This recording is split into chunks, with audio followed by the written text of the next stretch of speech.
Hey guys, welcome back to another episode of the podcast. I'm Kevin Powell. I love talking to bands. I love getting to know bands. I love letting fans get to know more about some of their favorite bands. And if you haven't heard about them, well, you're about to. And I have a band that I met through working out. It was so fun. I have the guys in Red Devil Vortex joining me today. How you doing today, guys? Doing great. I am Gabriel Connor. I sing and play bass. Nice. I'm Luis Calillo. I'm the lead guitar player, and I do backing vocals here and there. Well, I appreciate you guys hopping on today. Gabe, as we got started, I saw in the background that you have kind of your practice space. Why don't you kind of show us your practice space for a second? Yeah, you want to take a look? It's kind of empty right now, to be honest. But this is where we rehearse. You can see, well, there's another chair right there, but you can see, our drum set, some gear, some guitar straps made by Albane for Leather. He sponsored our band. And here's our guitars, all of our guitars. Whoa, that's huge. So this is where we keep the stuff. I'm a huge Kiss fan, so here's some Kiss stuff and, cool memorabilia. Gene Simmons boot over there, the real deal. Some more Kiss for you. And yeah, we're very into the heavy metal world and, big fans of 70s, 80s, 90s, even 2000s heavy metal. And it's pretty much why we decided to make music. And, those bands are still a huge influence on us. And we love to have our own space. So, well, it all goes together. And you have a great space to practice in. So, heck well, yeah. Thank you. So I want to just, whoever wants to answer whatever questions, that's fine. Can you tell us how Red Devil Vortex was formed and how you came up with the name? Sure. Yeah. I started the band in 2016. I actually found the name on a label. It was like a scrambled word label. And I picked those three letters, Red Devil Vortex. And I thought it was really interesting. I thought it sounded great. It sounded like melodic, sounded heavy. It had a sound to me, And I thought it would be a great name for a band. And I started noodling, drawing things, kind of writing songs here and there. And I started the band For You in 2016, a little like maybe a year later after I moved to the United States in LA. And the band started over there. We did we released the first EP in 2018 called Something Has to Die. And we hit the Billboard charts for that, which was pretty cool. We got some good traction with that album. And then we started recording our second EP. The pandemic hit, and we had a lineup change. Pretty much, we are a three-piece band, and the other two guys left. And then Luis joined in, and we started writing the new album during the pandemic and after that. And that is the album we're promoting right now called Red Devil Vortex, which has been out since November. And we have 5 music videos out now off of that album. And it's been great so far. Can't complain. Luis is a great band partner, and I couldn't ask for anything else that's better. You're going to make them blush.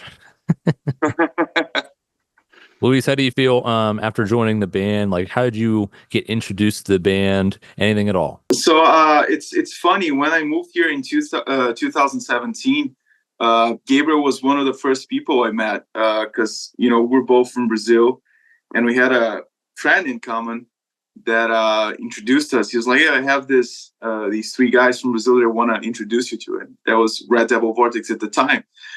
So I come in, I was very shy at the time. It was like literally the first few days in America. And then we kicked off right there, we clicked and we became good friends. So when the pandemic hit, I think everybody got a little frustrated with everything that was going on in music. No shows, no nothing. So everything's about videos and, posts and social media. Everything was online.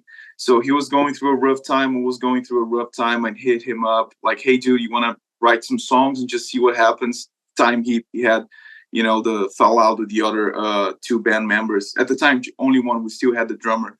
So we got together and I saw that we had great chemistry, and I've always liked the brand Red Devil Vortex besides everything else. I of course I like the music, but the brand, I always thought it was strong. There's the V, red, black, it's everything. You when you first see it, you understand it all, like bands like I like Maiden and, Metallica, you look at the logo and the pictures, you already, you're like halfway there already without even listening to it. You know what I mean?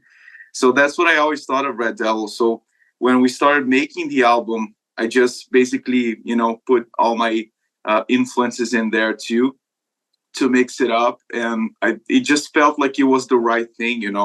So we've done the album, we've done a live album, we've done 2 tours now. I actually, when he was speaking, I didn't leave. I remember I had all our merch, like the tour book that we released in the CD. I had it right here, so I just went to pick it up. So I've been very proud of what we accomplished, and I just think I just feel it's right to be in the band. That's what I think. Must have felt real natural, and looks like you guys get along really well. So heck yeah, good job there. I want to know a little bit about maybe the creative process, about how you guys go about writing and recording new music, or how it went into the self-titled album here. Okay, I'll give you like a funny quick example. The first song I think we decided that was going to be in the record was a song called More Luck Than Brains. And it was one of the first songs that we started writing together, but we didn't really write it together because he came over one day and he showed me the song. He had the riffs, he had the idea, the tempo and everything. And I had the exact same song written my way, like same beat, same tempo, same everything.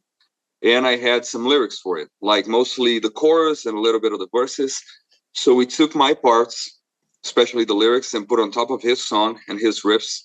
And it was pretty much like a song ready to go. We mashed like that, and it was pretty crazy.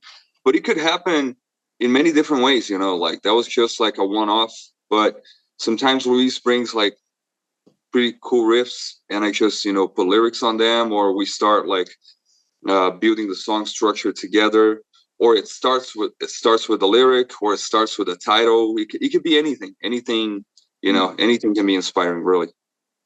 Yeah, it's funny because I think some of our best songs, what made me really join the band was when we got together and I saw the spark of chemistry when writing. It's really easy to play with someone along to something that is already preset, but when you sit down with someone and you play something, and then that sparks a little something on the other side, and then all of a sudden 30 minutes later you have this piece of music that was not there 30 minutes ago. That just came out of 2 people that have this connection.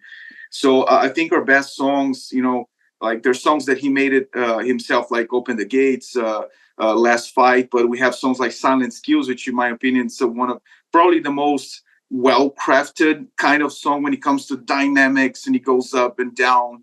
And that was both of us that, came out of that friendship. So as he said himself, it's, every song's a different case, but every time you write something, it feels right, and it's a very collaborative experience, I would say, and process. I love asking that question to bands because I get a different answer every time. There's no right or wrong way to go about writing a song. There's so many different ways, especially now after post COVID, because COVID is how I learned how to record and do all this stuff myself. Like a lot of other people out there. Oh yeah. So it's always fun. And it's funny you say that, because I think like over the time you're writing with someone, you also build a lot of confidence in that person. Because I remember the first time he showed me a song of his, and I was like, yeah, but I'm the guitar player. I probably can come up with a better riff than you, right? And then I tried a bunch of things and nothing worked, because it's the ego. You don't know that person. Oh, of course I can do it better because I'm well crafted in that instrument. And then sometimes over the time you at least I realize that there's nothing to do with that. It comes down to a vision and believing in that person's vision. Like some of his songs, I didn't even change anything. Just of course I came up with some guitar parts and stuff like that. But when it comes to chords, structures, and the main things of the song, you gotta trust your partner too, because when the song is born from him or from me, I think whoever came up with that first has a better vision of where to go. Except sometimes, but I think mainly it works like that, at least for us. Yeah. There's also like I used to write a lot of guitar riffs, but ever since Luis joined the band, I slow down on it way more because I'm like, dude, he is the guitar player and he is a better guitar player than I'll ever be. Why would I even, but sometimes you have an idea. Sometimes you have a good idea and you bring it to the table. But when it comes to guitar riffs, especially like when I write a song or something, I usually try to put on the chords just to have the basic idea, so Luis can also have room to do whatever he wants to do on it. Because when you have a guitar player like him, you actually need that in the song. You want to have that in the song. So you guys have went on a couple tours. You have that self-titled album, a little bit of a lineup change. What's been the most challenging part of your journey as a band so far, and how did you guys overcome it? It could be individual, it could be together, however you want to go about it. I think that the most challenging thing for real is to just keep going. That's the most challenging thing. Like when you have a vision or a cool brand or a name or something you believe in, like we do, with Red Devil Vortex. It's like band members, life things that get in the way, all of these things that you really can't control, because when it comes down to your work, if you're super honest about it, you're gonna know like where you are in your career, and you're gonna try to realize what you need to do to change that or to improve that. That's pretty much what Luis and I do. And I don't think any musical problems or any music industry related problems really bothers us, because in the end of the day, we love what we do, and we usually find a way to figure things out. But the hardest thing I would say is to just like keep doing that over and over and over, because it's an album cycle, it's a touring cycle, it's always a different cycle. And got to be able to afford it, got to be able to create it, got to be able to, put it out there, put it in front of people. And it's a lot of work, especially for an independent band, which, these days seems to be the norm now. Everybody's going independent, and you got to figure out a way to do your own business, all around. And that's pretty much it. Yeah, it's a mess, really. Yeah. You guys wouldn't do it if you didn't love it. So. Yeah. One thing that I wanted to say, sorry to cut you off, is that we always talk about it, for most people that see it from outside, maybe you notice, maybe you don't, but RDV is very autosufficient. So, Gabriel does all our videos. He's a master when it comes to audio visual. He creates the concept, he helps shooting, he edits himself, and not a lot of bands can do that. I do all the social media part of it. So one thing that we always talk about when it comes to challenges and stuff like that is you ask yourself, RDV is a very self-sufficient band. So Gabriel does all our videos, and, most of the artwork you see, it's him. I take care of all the social media part of the band and, promote what we're doing. So nowadays, by the time I started playing when I was in 2008, when I was 8 years old. And by the time the world was like that and I fell in love with what music was, by the time I wanted to have a career, it was something else, like totally different, And now it's even changing even more rapidly, So it's always when you have an idea, by the time you put it out, it's like it's another thing already, how the world will consume that. So that can be very draining, And as a band nowadays, we always ask ourselves, what's the, how to promote things and social media and whatnot. I think everybody talks about it. So I think just keeping up with everything, besides doing all the rest, which is playing, having the art side of it, we also got to make sure that we have the other side of it. So I think keeping the balance between these both is always, the hardest thing. For it, not only for us, but I'm sure for everybody else, with self-managed, no label and independent. And we know some pretty big artists that are independent as well, and they are very hands-on when it comes to all these decisions and stuff, which we want to be till the rest of our careers, because we like doing it too. So I think that's the biggest challenge. It's crazy how much goes into this stuff, and a lot of people, maybe fans or just general music listeners, don't think about that stuff until they're thrown into it. It's like, there is social media and we have to post on every platform however many times a week, and there's also, we have to find money to record, unless I figure out how to record myself. But wait, don't you know how to there's just so much into it. So thank you for explaining. Yeah, yeah. And it's funny you say that. The other day we went to visit, me and Gabriel, the one-on-one studios in North Hollywood, where the Black Album was recorded and stuff. And we're talking with the guys, like, now that you think you can do everything, you kind of exclude all the possibilities that you can involve other people, that because there's magic in having someone else as well with you in the process. So another part of working with somebody else in a band, I think it's really cool nowadays, because you have that interaction with another human being, because the computer will do whatever you tell it to do. But another human being, if you don't have an idea that convinces that person, you got to fight for it, or either change your mind, because it's, a two-way street. So I think that's a pretty cool, when it comes to working with other people and involving other human beings in your art, Hey, rock fans, don't miss your chance to win 4 general admission weekend tickets to Louder Than Life. Enter now through August 26, 2024. For all the details, head over to my socials at Kevin X Powell. Winners will be announced on August 26th. Good luck and get ready to rock at Louder Than Life. I'm talking to Red Devil Vortex right now. These guys are based out of California. I have a few fun questions for you, just to kind of break things up a little bit. Awesome. You guys had a couple tours. You've been around a while. What's the most memorable or crazy experience you've had while on tour or being part of the band? I'm going to be honest. The craziest thing is that you go through everything and you see nothing. That's the craziest thing. What do you mean? Because when you're on tour, you don't see cities, you don't see anything. You just see inside of your vehicle, the RV in our case, and you see the venue, and you see the road, and on occasion a Walmart or a Planet Fitness. And that's all you see. And then you play and leave, and you keep seeing that. It's pretty crazy. But crazy situations. It's crazy because this last tour, and it was Doyle and OTAP, but everything was so smooth. Luis, do you remember anything? I mean, I think the craziest thing, it was very cool because we have this RV that has our logo, huge logo, Red Devil Vortex and stuff.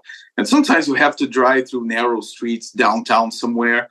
And one time we were 1 hour outside of Dallas, and then we got a flat tire, and we were super fast on the freeway, so you could see the marks on the floor and stuff like that for half a mile or whatever. And it was pretty crazy because we had 1 hour and a half to get to the show, and then we had to be towed to the place, and then there was 4 people in the RV, and only 2 could be inside the guy that was towing the RV downtown Dallas. So I think that was pretty cool where we went, and we found the other 2 found a ride too, and we got to the narrow streets being towed away, and then people were like, "Oh, what is that? What is Red Devil Vortex?" Everybody was taking pictures and asking us, and then we got there literally 30 minutes before going on stage. And we got there, it was fucking packed. All of a sudden you're in the middle of this situation that you don't know if you're gonna be in the venue, and then all of a sudden you see yourself on stage. And I think that was a memorable night, because that for me was the best show of that tour. It was a great night overall. It was at the Trees in Dallas, I think, where some people were friends with Pantera back in the day, and then we went to this other bar that had Vinny and Dime on the wall, and they were telling stories about how it was hanging out with them and when they went there and stuff like that. So that was pretty cool, But I think, as Gabriel said, the craziest thing is do it all, go through all that, and fall in love with that. It's only for crazy people. I'm sorry to say it, but it's only for crazy. Yeah. Kids at home, don't do it. It's not for the faint of heart. Not for the faint of heart. No, too many Walmarts for a normal person. Oh, Walmart. Jeez. Oh my God. So when you were telling that story, that's also where I'm going to plug a picture of the thing, because that's an easy topic starter right there. You're going through a town and you have that RV, and it's like, well, what is Red Devil Vortex? And you're like, glad you asked. Here's my music. Dude, it's the best advertisement ever. Sometimes we play in places that have these parking lots where people were parking outside and drinking beers and listening to music. They see it outside and it's like, oh, let me Google that. And then we listen to them listening to us. So it's pretty cool, how people get into, oh, what the fuck is that, Yeah. And there's your social media post right there too. Yeah. There you go. Yeah. Okay, so we're at the grind. We love writing, we love recording, we love touring, we love playing music, we love meeting fans. Away from that, How do you guys like to unwind and relax when you're not doing this music thing? My life is totally revolved around music entirely. So what I do when I'm not doing that, I'm listening to music, or like I'm playing for fun, or like my wife loves dogs. She runs a dog training facility, so we have a blast with dogs sometimes, and that's really cool. That's another thing that's different in my life. But really, other than that, everything revolves around music and making music, and it's pretty crazy actually. It's very, very overwhelming if you think about it. But I don't complain. I just love it. It makes me a better person, to be honest. Yeah, What about I you? see. I see it like when you're not on tour, or you're not as Gabriel said, my life too is very, everything is around music and stuff. Everything that I do involves music, so it's hard to have some time completely off music. But when I see it like that, you have seasons. Like when you're a musician, you have the season that you're on the road, and when you're like woodshedding and stuff like that, I like to practice a lot and just build what's my playing and my musicianship's gonna be on the next tour. I gotta step up the game. Like being on tour, you see a lot of, at least I look for a lot of flaws in my playing and my singing, and things that you can get better on. But those things in music, you don't get better on like overnight. It's something that you got to do every day, so you build up. And when you go on stage, I always say that it's like only the instincts are going to come out. So for that to become an instinct, you got to be there like every single day, at least 3 months doing that thing, so it's natural. So I'm in love with that process of like coming back home and then just really playing guitar for the sake of playing guitar, not because you're doing a video, not because you're going to go on the road, but because you like it, because you want to explore what's inside of you, what's within yourself. And that's what I think when it comes to like being away from stage, tour, or whatever.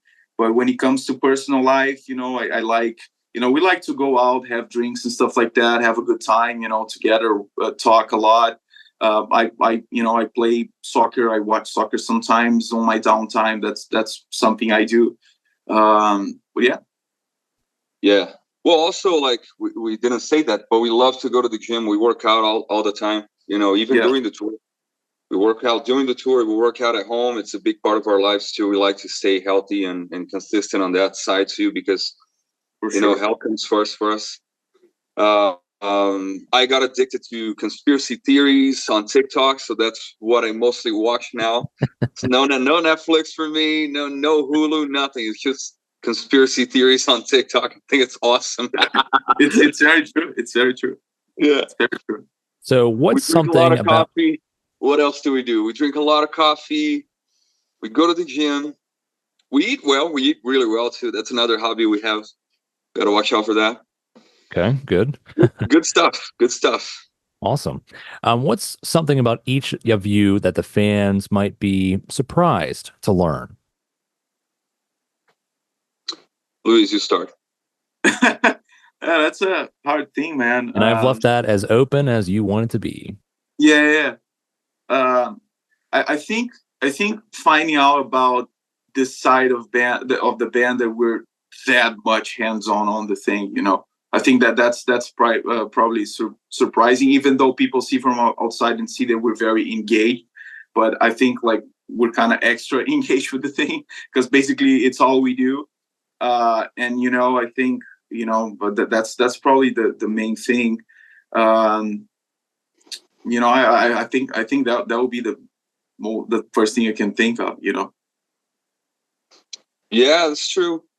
I mean, a lot of fans are surprised when we say we're Brazilian. We're not American, even though you can hear the accent or whatever.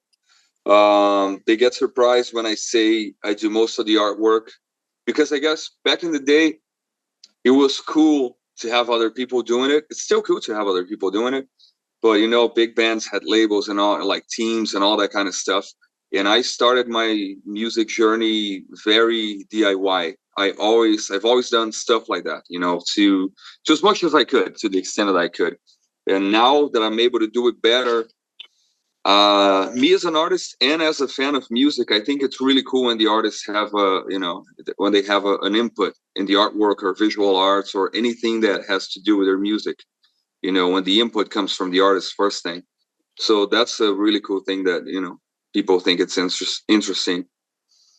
Yeah, maybe, I don't know, our shows are very energetic. Maybe they'll be surprised to know how laid back we are. We're very laid back. We're chill. We don't stress much about anything. And maybe because of that, we're able to do more. I don't know. Yeah, I think listening to our music, I don't know if that comes up, but I could say we're very introspective people. At least I like having like deep talks and stuff like that. Maybe it's something that, of course, in a loud bar after the show, you're not going to talk about that with the fans. Because it's almost impossible to guess, So I think, that's something else too. Perfect answers. I got a couple more questions for you guys. What can fans expect from Red Devil Vortex in the next coming months or the rest of the year? Any new releases, tours, anything you want to talk about? Oh my God. Coming up. Dude, we got some cool stuff coming up. We're working on a lot, and it's something that's been very hard to do. But we're working on 2 videos right now that we're super excited about. They're going to be off of 2 songs that are in the album. So these are going to be our 2 newest singles. We don't have dates yet. One is coming out in the next few months for sure. The other one might come at the end of the year or maybe early next year. We don't know yet. We're still making plans, but we're planning for that. We are currently writing new music, and we are also currently booking a new tour. So that should be out soon too. And yeah, Luis, do you remember anything else? Yeah, we'll be playing in Orange County too in December 5th. That's something that is happening. Besides, we plan to do another tour this year, but that will be posted on our Instagram as soon as it confirms and stuff. So, just keep an eye out on our socials and stuff, because we got lots of plans, not only for music videos and stuff, but we want to, just put out more content. We just put out this tour book right here. It's actually sold out in our store, This basically tells the story of the band, as like a comic book kind of thing. It was designed by Gabriel, so it's pretty interesting. Nice. And we'll put out a new batch now. So one thing that we decided to do, because when we went on the road, lots of the items we had for sale was only for the tour. So it was, just more scarcity, I would say, on our online store and stuff. But now we're gonna definitely release more products and stuff like that around the album, around the next releases. So if you guys are interested, if you go to RDV store right now, there's plenty of stuff that are cool, but we're putting some more stuff up there very soon too. Awesome, guys. Well, I'm looking forward to that. I'm sure fans will as well. Get excited for that. I got a couple last questions for you as we wrap things up. And I always like to end with this kind of question. What kind of advice would you give to up-and-coming bands that want to start out? Anything at all that there's just a little bit of intimidation into getting into this music stuff? Do it because you love it. Don't do it because of the money or the fame or anything. It could be, flashing in your mind. But if you just do it for the right reason, you're going to do it for the rest of your life. And you're going to know, at the end of the day, when you pick up a guitar or a bass or drums or whatever it is that you want to do, if you love it, do it because, just do it because you love it, because you want to express yourself, not because somebody told you something or, somebody's influencing in you, like towards something you don't want to do. Just play the music you love, play it from your heart, and expect nothing, do your best, and good things will come. Yeah, I think man, you got to fall in love with playing music, more than anything. You got to fall in love with really playing guitar, really singing, performing and stuff. We're living in a time that everything is changing constantly. So the way what you're gonna do is still gonna be the same, playing on stage and making music. But it's gotta come from the heart, because no matter what, it's gonna be a rough road when it comes to compared to other things that are easier. It's a very difficult, in my opinion, thing to do and to commit to for a long time, because you keep asking yourself, it's not as certain as being a doctor or being a lawyer, because for everyone is different, for every band. For me, for Gabriel, we got here in the same band by different means, and our story is completely different. So I think the first thing is accept that your story is unique, and it's not going to be like the famous guy or the guy that is the new big thing. It's not going to be exactly like that, because you are you, and he's another person, So that's the hardest thing to understand and to accept for yourself for who you really are. I think that's the main thing. Accept yourself for who you really are, but keep in mind what you want to be as an artist too, because it's important to keep growing and to have a specific goal that you want to achieve. Like, I want to be this kind of band, this kind of artist. So go for that. And in the middle of the way, you can maybe change your mind, but at least that's going to take you somewhere.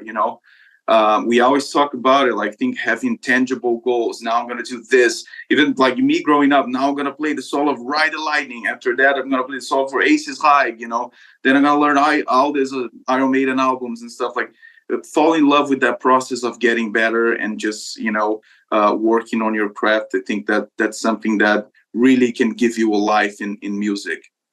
Solid advice. I always ask that question at the end. I always get different answers all the time, and that's why I ask it. We got 2 minutes left, so quick as you can. Any final words you want to say to fans? Guys, thank you so much for supporting us from the bottom of our hearts. We love the music we do, and we love when we see people that can relate to that music when they come to our shows and when we're able to meet them. And it's always great to meet you all. Stay tuned at reddevilvortex.com, because we have a lot of news coming soon and good stuff cooking. So, thank you all for the support, and we'll see you on the road soon.